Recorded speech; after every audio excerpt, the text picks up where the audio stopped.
Paris, France was attacked in 6 locations this past weekend.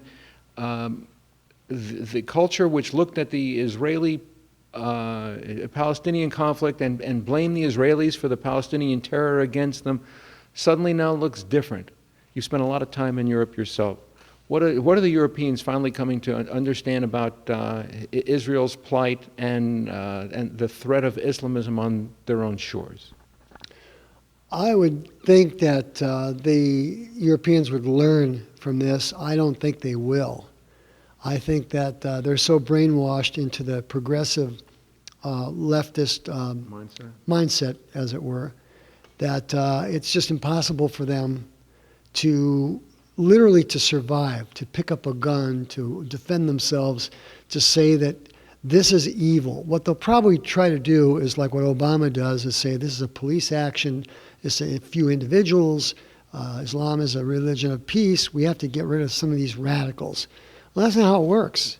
The whole religion is about, it's a tyrannical element that its vision is world conquest and the subjugation of anybody that doesn't bow down to Allah.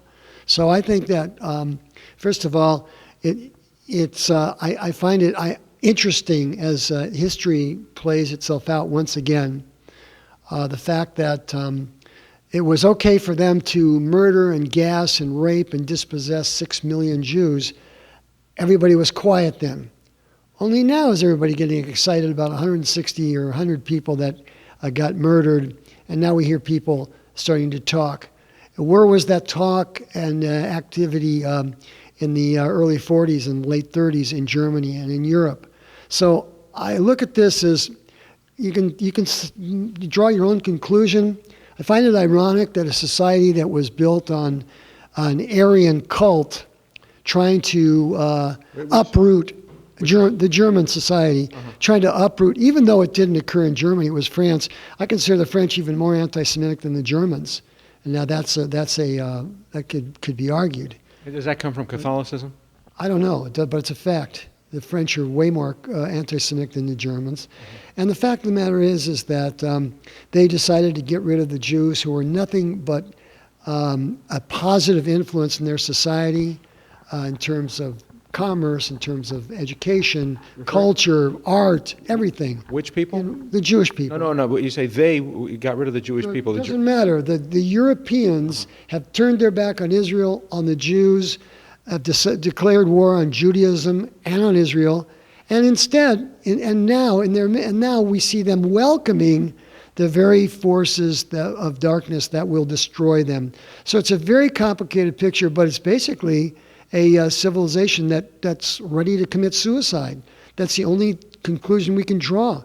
They're taking people into their midst that are sworn to kill them and rape their daughters and dispossess them, and they can't get enough refugees. So what can we conclude from that?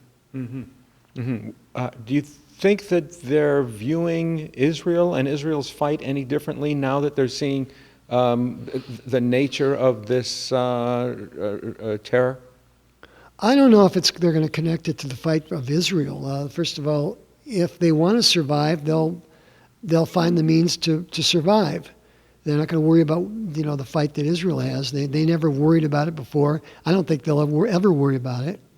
But the fact of the matter is that the culture has been so deballed, excuse that phrase, or emasculated, that the people literally have no sense in personal survival. So we see people, like I mentioned before, people that are very excited about life and are willing to kill themselves, to blow themselves up, immolate themselves, as long as they can get back at the infidel. And these are people that are going to succeed. If you're excited about something and you're determined and you know that you're right, you will ultimately prevail over people that are weak-kneed and just don't have the backbone to survive. Now, we're in a synagogue here in the United States.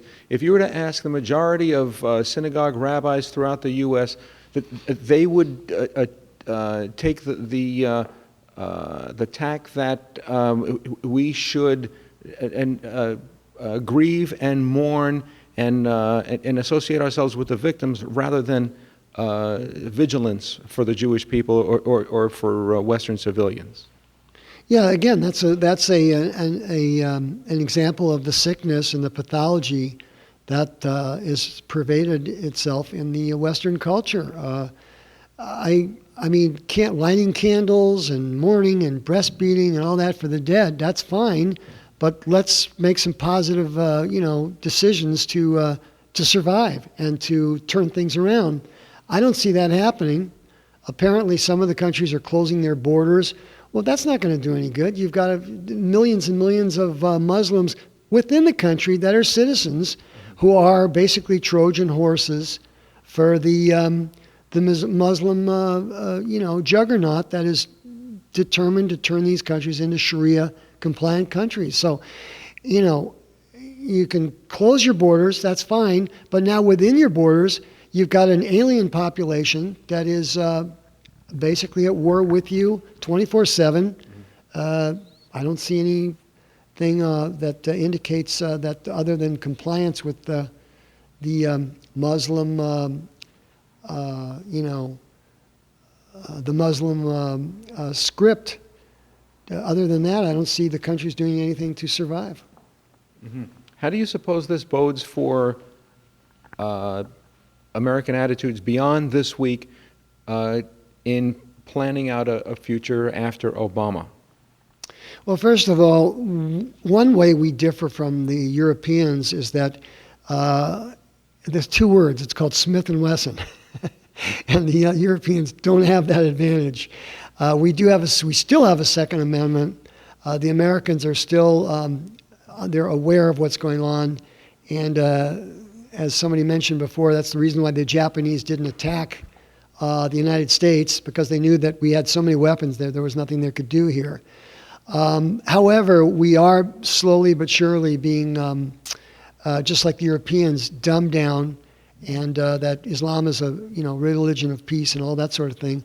And we have Muslim Brotherhood activists within our own government, within our Justice Department, within our armed services and our police. Mm-hmm. So we've got definitely the enemy is definitely within us, mm-hmm. and this is going to be a very big challenge.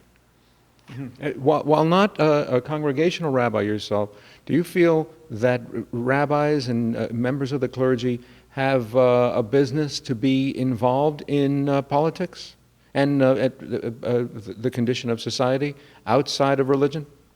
I think that whether you're a rabbi or not, you're an American, and you owe your credence and you owe your life to the very fact that we have a Constitution here which enables you to be a private citizen and enjoy individual liberties.